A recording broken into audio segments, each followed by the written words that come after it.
Viva la NILFGAARD!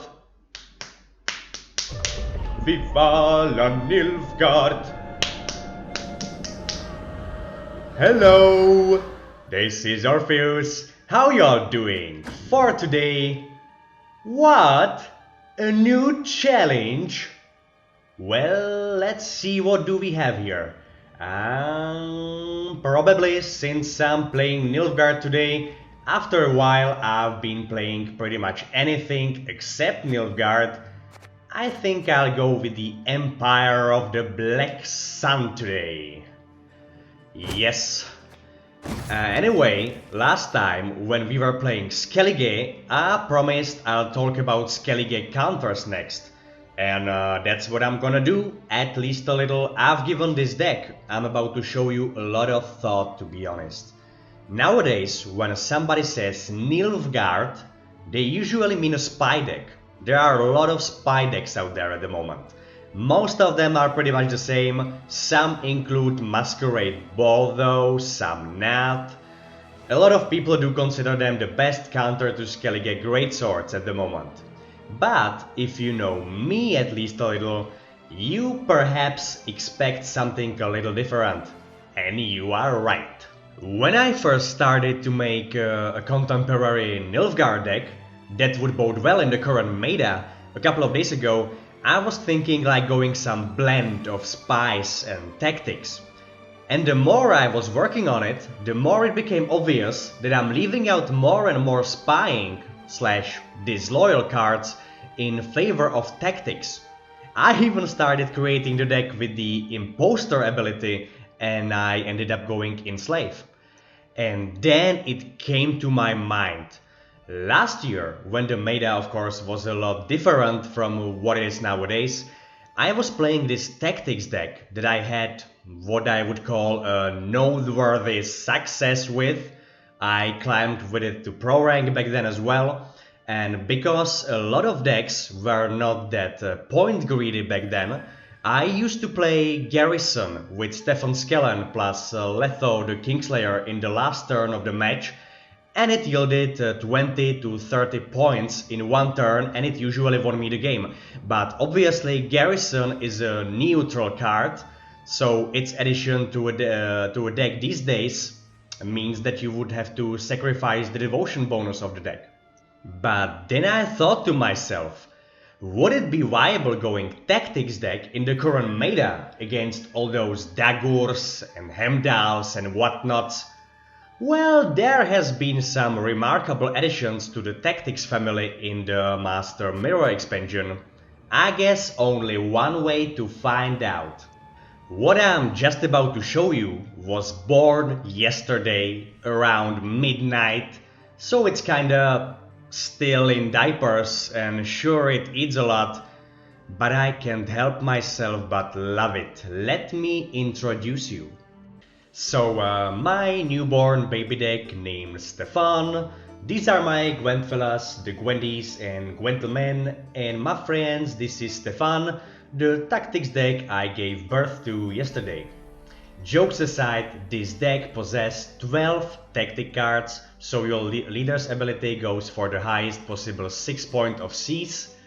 From the new cards edition perspective, there's Coup de Grace, amazing card that can win the game in certain situations basically on its own, especially when supported by hefty Helge or something. And there are 2 amnesties, and because of these 2 cards I decided to go devotion with this deck. Because they are just so good, they are pretty much a cheaper version of swears, so now I am aware that at least Royal Decree from the neutral tactic cards would be a fine addition, but I found out I just don't need it that much. I mean, the sheer number of gold cards in this deck that are quite capable of carrying the game on their own is quite enough. Look for example at Kahir. This card is actually a very good Morkvark counter, because Morkvark cannot destroy Kahir. Kahir stays on 4 power points, and if his Dagur or Greatsword is about to boost itself, Kahir just boosts with him. And if you have used Letho on Kahir, which is the path I pursue most often when playing against Skellige, you've got 2 Kahirs and you can actually outboost Greatsword Skellige in the last turn, even if it's your opponent's turn. Now, I'm not saying this deck is the best Skellige Greatsword counter there is, but it is certainly capable of holding its ground, and as of now I actually do have a positive, way above average win rate against those kind of decks with this one in Pro Rank. So please do let me know in the comments what do you think about it, if you like it or if you became somewhat disgusted by what I am offering here. For me, it's time to show you guys this deck in an actual battle, so brace yourselves! And we're going Mirror. The North shall tuck tail and beg for mercy. It's a double cross Nilfgaard. Oh, sorry, tactical decision. Can we expect spies? Not sure here yet.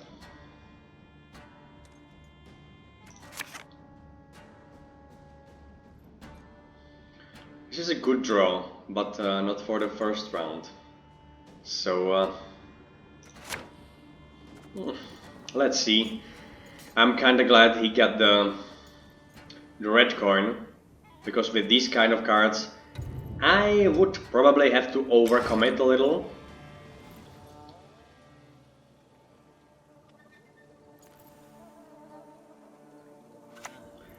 And oh, yeah, obviously, No one refuses me. Masquerade Ball. Never.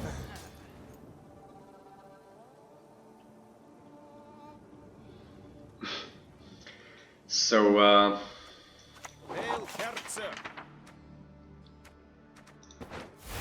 Target acquired. I am not willing to give him any poison targets yet. But sure, it's not gonna be easy.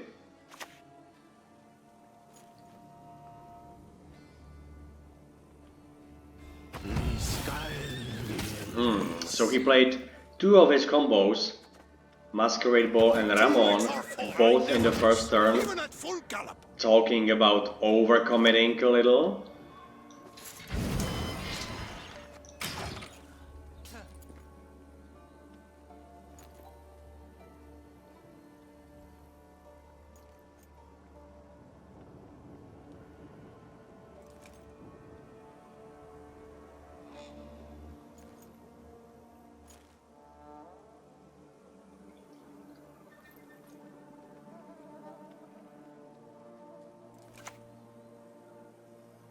Of course.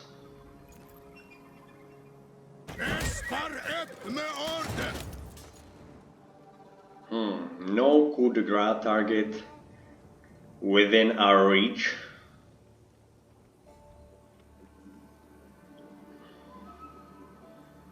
Should I go? You know, let's go Bribery.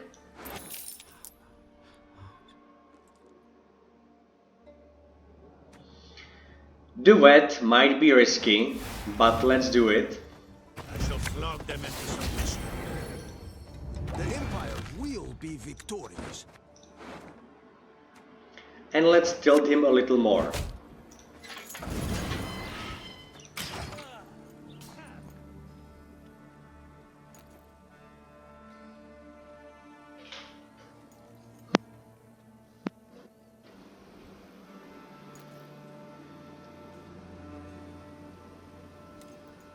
It's a shame I don't have any bronzes in hand, because otherwise with Treason we would have a good coup de grace target on Ramon. Barbarian soul. Yeah, here comes the poison. Feeling a bit peckish?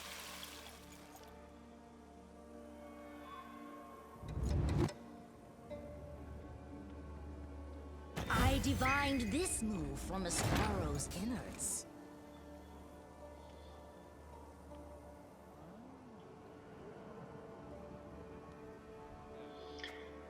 I think if he used Joachim the Wet, we can safely use Peter Sargvinleve on the Imperial Diviner.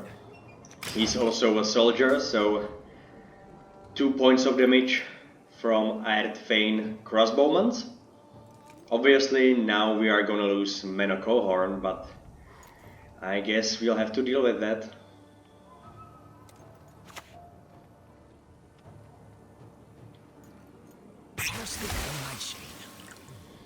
Should I continue here now? That is the question.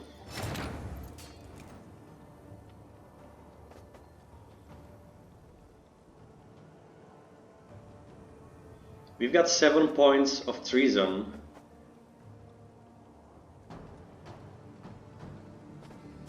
Let's do it. Because now he has to bleed himself a little bit, because I think from the way he was playing, I kinda thought he was hoping for a quick first round, and that didn't happen.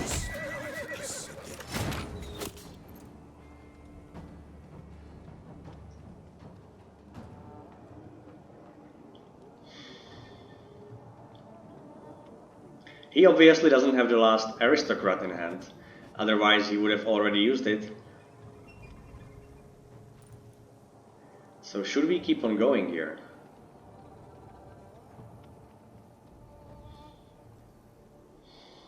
I don't think so, unfortunately.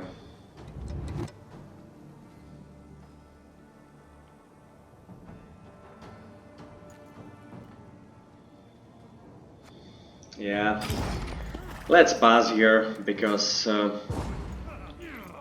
losing either of these cards in the first round could give us a hard time later on, so let's just keep them safely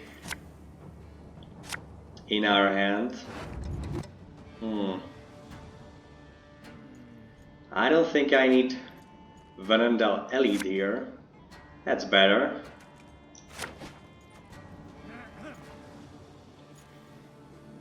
So he's going Asire, isn't he? No, he's passing right away. Okay.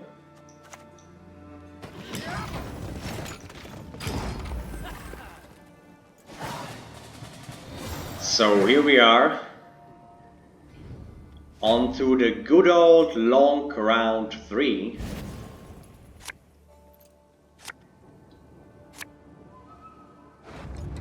What am I missing here? Helge, obviously.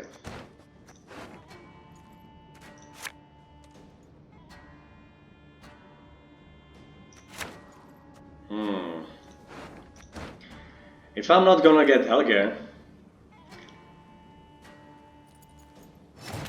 it's gonna be harder for me to proc Coup de Grace.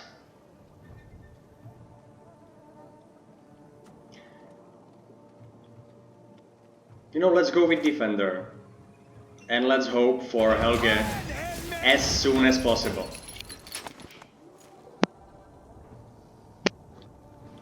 Because I'm gonna try War Council, obviously. We have like a little below 50% chance on drawing. Oh, okay. On drawing Helge. But here she is. On the top.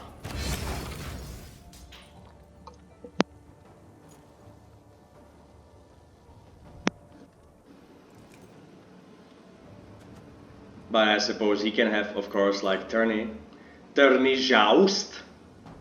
Just. Yeah, here comes Asire. Yes. What is it? And Masquerade Ball. Yeah, Masquerade Ball is already back in his deck.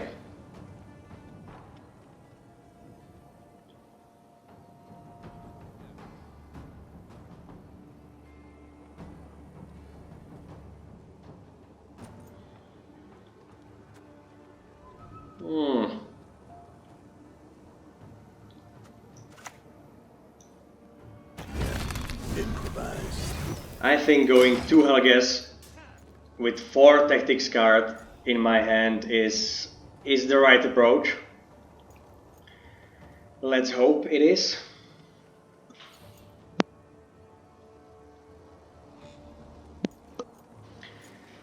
But I'm kinda sad that my Fion Fargernel, my defender, is gone. Good lord, yeah. I could have expected as much, but then again, he could have locked pretty much anything in here, so...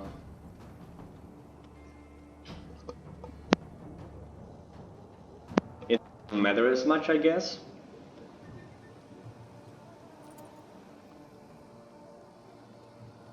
Should I go Kahir? Yeah. I am no NILFGAARDian.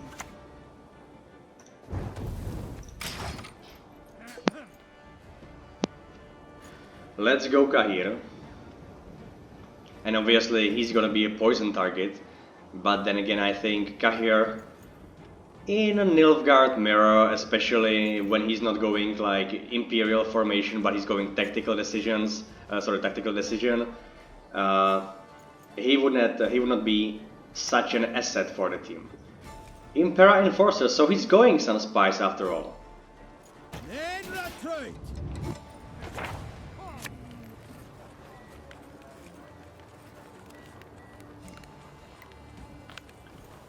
Onward, onward, to be showered with Imperial gold. I think he made a mistake.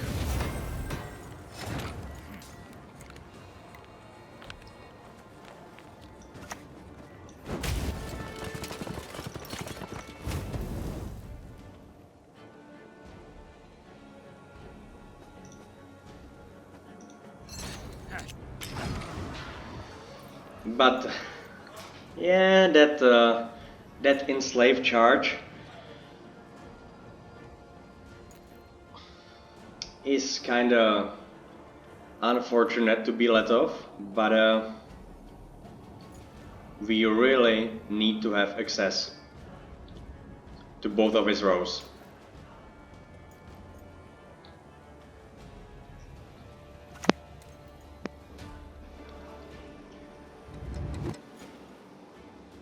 Your name, young man, demands you be cursed into an urchin. No worries, my lord. I'll remain unseen, be assured.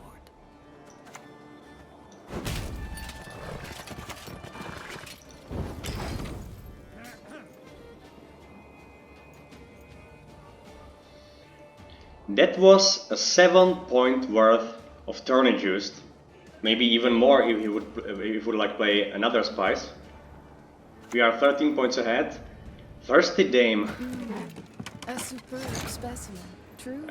I kinda think he didn't draw his Masquerade Ball, otherwise he would have probably played it by now. But let's see.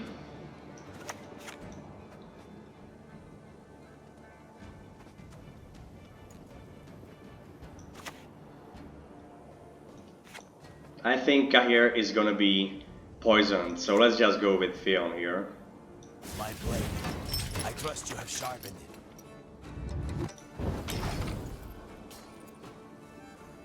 16 points ahead.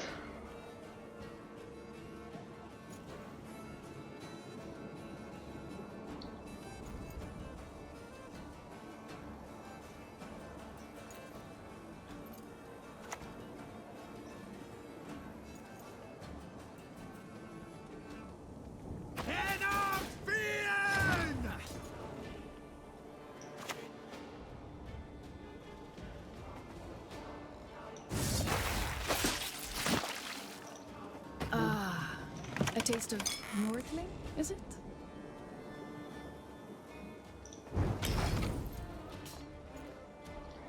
$20 points ahead. Yeah, I think, but he didn't draw probably the cards he wanted to. But then again, it's ranked, it's pro rank. These kind of things happen in all ranks. So I guess you just have to deal with it somehow. I would trust every last one. I'd say my deck, the one I'm playing right now, is a little draw dependent. But then again, I think, like I said, many cards... Oh, I just made a mistake. But let's not worry about it too much, because I can proc both of the orders here. Yeah, my mistake, sorry. Yeah, I'm talking to you, my friends, and I'm not paying attention to the cards I have in hand. If I'm gonna lose because of that, I'm gonna be sad. But let's hope that will not be the case.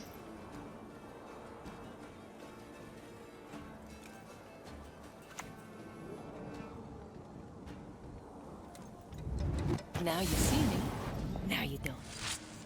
Okay, I didn't expect Damien making it through the round, but okay. Revolution is inevitable, merely a matter of time. Not a really a good enslave target, but I suppose let's go with Assyria here.